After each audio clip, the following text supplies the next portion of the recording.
আসসালামু আলাইকুম। আমি আজকে প্রায় সারাদিন প্রথম ক্যান্টনমেন্টে, তারপরে বঙ্গভবনে ছিলাম। তো আমার ইন্টারনেট অ্যাক্সেস ছিল না, আমার ফোনও অনেকক্ষণ বন্ধ রাখতে হয়েছে, তো অনেক খবরই পাই নাই। তো এখন ফেরার পথে এবং ফিরে যে সমস্ত খবর শুনলাম, যে সমস্ত ছবি দেখলাম, আমার জাস্ট বুকটা ভেঙে গেছে।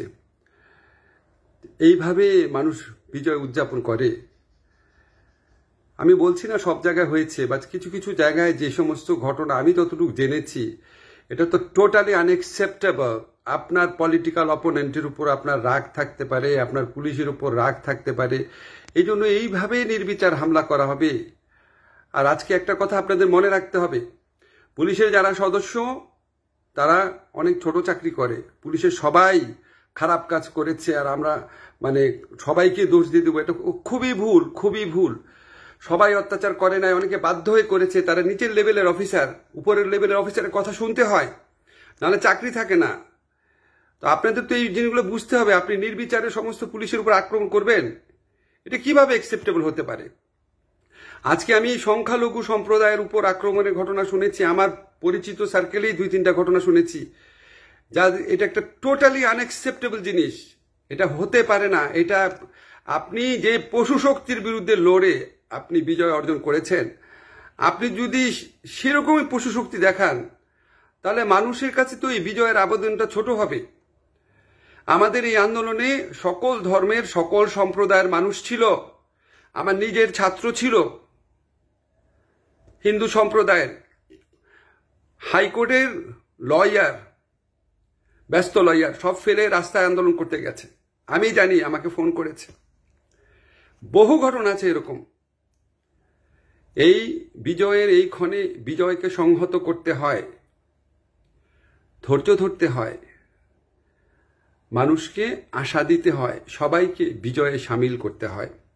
আপনাদের বিরুদ্ধে যারা ভয়াবহ অন্যায় করেছে, গণহত্যার মতো অপরাধ করেছে, অবশ্যই তাদেরকে বিচার করার চেষ্টা করা হবে। যদি বিচার না হয়, অবশ্যই আপনি সর্বোচ্চ পর্যায়ে অসন্তোষ দেখাবেন।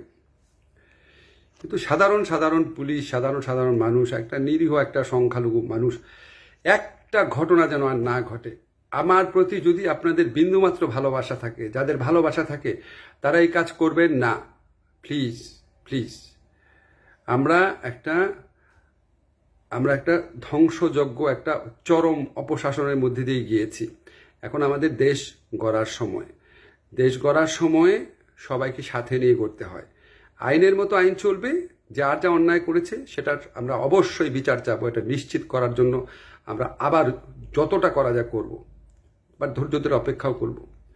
যাই হোক, আমি শুধু আবেদন করব, প্লিজ এই ধ্বংসযজ্ঞ বন্ধ করেন, এই লুট বন্ধ করেন। এখন যা ভাঙছেন এগুলি শুধু আমাদের সব রাষ্ট্রীয় সম্পত্তি। আমার রাষ্ট্রে পুলিশ না থাকলে আপনি বাসায় থাকতে পারবেন? আপনি তাহলে আপনার পক্ষে সম্ভব এটা? পুলিশ বাহিনী রিফর্মের কথা বলেন। যারা পুলিশ, যে সমস্ত পুলিশের বিরুদ্ধে অন্যায়ের অভিযোগ আছে, বাণিজ্য করেছে, মানুষকে হত্যা করেছে, নিপীড়ন করেছে, অবশ্যই আপনি তাদের বিচার চাবেন। আপনারা সবাই ধৈর্য ধারণ করেন, প্লিজ প্লিজ। সবাই সবাইকে রক্ষা করার জন্য চেষ্টা করেন, বিজয়ের আনন্দে সবাইকে সামিল করার চেষ্টা করেন।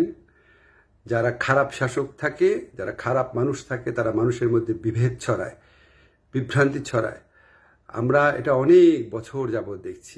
আর এই জাতি এটা নিতে পারবে না। আমরা সবাই মিলে একটা দেশ, সবাই মিলে একটা জাতি। আমরা এই দেশকে এখন শুধু ভালো দিকে নিয়ে যাওয়ার জন্য কি কি বুদ্ধি দরকার, কি কি কাজ দরকার, সেগুলি করব। অনেক বড় কথা বলে ফেললাম, আসলে মনটা খুব খারাপ দেখে বললাম। যদি আমার ভুল হয়ে থাকে ক্ষমা করবেন। যা বললাম একান্তই আমার ব্যক্তিগত মতামত। আপনাদের সবার কাছে দোয়া চাচ্ছি, ভালো থাকবেন।